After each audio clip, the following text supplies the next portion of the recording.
Welcome to my YouTube channel. We will study about problem of habit disease. आज के video में हम study करेंगे disorder of Paika.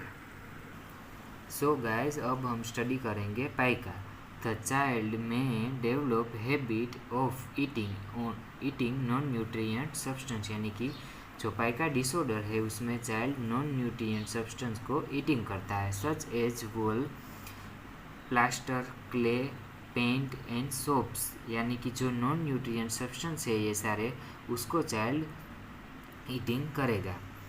They are slow in motor and mental development, यानी कि child है वो न्यूट्रिएंट सब्सटेंस ईटिंग नहीं करेगा और नॉन न्यूट्रिएंट सब्सटेंस को ईटिंग करेगा तो उसको प्रॉपर विटामिन, मिनरल्स ये सब नहीं मिलेगा, तो उसकी डेफिशिएंसी की वजह से उसको स्लो मोटर डेवलपमेंट होगा और मेंटल डेवलपमेंट भी स्लो होगा. And slow more neurological defect, यानी कि चाइल्ड है उसको कई सारी न्यूरोलॉजिकल डिफेक्ट भी आएगी. एंड डेविएंट बिहेवियर, यानी कि चाइल्ड का नॉर्मल बिहेवियर नहीं रहेगा. डेविएंट यानी कि एबनॉर्मल बिहेवियर उसका हो जाएगा. Normal up to age of 2 year, यानी कि ये डिसीज है वो 2 ईयर की एज में दिखाई देता है normally. Persistence of this habit beyond the age of 2 year may be a manifestation of parental neglect or lack of affection, यानी कि ये डिसीज पेरेंटल नेग्लेक्ट की वजह से और लैक ऑफ अफेक्शन की वजह से होता है. पेरेंटल नेग्लेक्ट यानी कि चाइल्ड है उसको उसके पेरेंट्स प्रॉपर उसकी नीड फुलफिल नहीं करते हैं, उसको प्रॉपर अटेंशन नहीं देते हैं, उसको लव नहीं देते हैं, तभी ये डिसऑर्डर होता है. अफेक्शन यानी कि उसको प्रॉपर लव या अटेंशन नहीं मिलता है.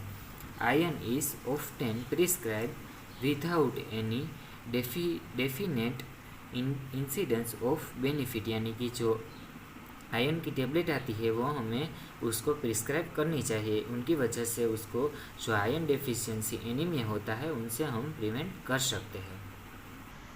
सो गाइस, अब हम स्टडी करेंगे पाइका के सिम्टम्स. उसमें फर्स्ट ऑफ ऑल आता है एनीमिया. उस जो चिल्ड्रन है उसको नॉन न्यूट्रिएंट सब्सटेंस ईटिंग करता है, उसकी वजह से उसको आयरन डेफिशिएंसी एनीमिया होता है. और वो नॉन न्यूट्रिएंट सब्सटेंस ईटिंग करता है तो वो प्रॉपर डाइजेस्ट नहीं होता है, उनकी वजह से उसको कॉन्स्टिपेशन, डायरिया और इंटेस्टाइनल इन्फेक्शन भी होता है. और विटामिन एंड मिनरल्स की भी डेफिशिएंसी होती है. सो गाइज, अब हम स्टडी करेंगे डायग्नोस्टिक इवैल्यूएशन. डायग्नोस्टिक इवैल्यूएशन में फर्स्ट ऑफ ऑल हमें ब्लड इन्वेस्टिगेशन करना होता है. Second, urine and stool test करना होता है. बाद में DSM classification. A person is said to have pica only self, यानी कि जो DSM क्लासिफिकेशन है, DSM का मीनिंग होता है diagnostic and statistical manual of mental disorder.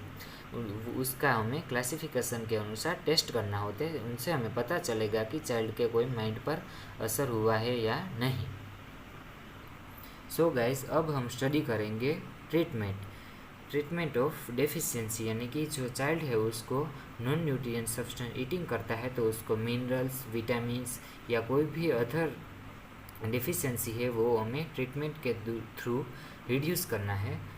Parental counselling, उसके पेरेंट्स को हमें काउंसलिंग देना है. एजुकेशन एंड गाइडलाइंस उसके पेरेंट्स को प्रोवाइड करना है कि तुम्हारे चाइल्ड को ये डिसऑर्डर स्टॉप करने के लिए प्रॉपर उसको अटेंशन दो, उसकी नीड फुलफिल करो, उसको लव दो, उसको प्लेइंग, गेमिंग जैसी एक्टिविटी करवाना चाहिए.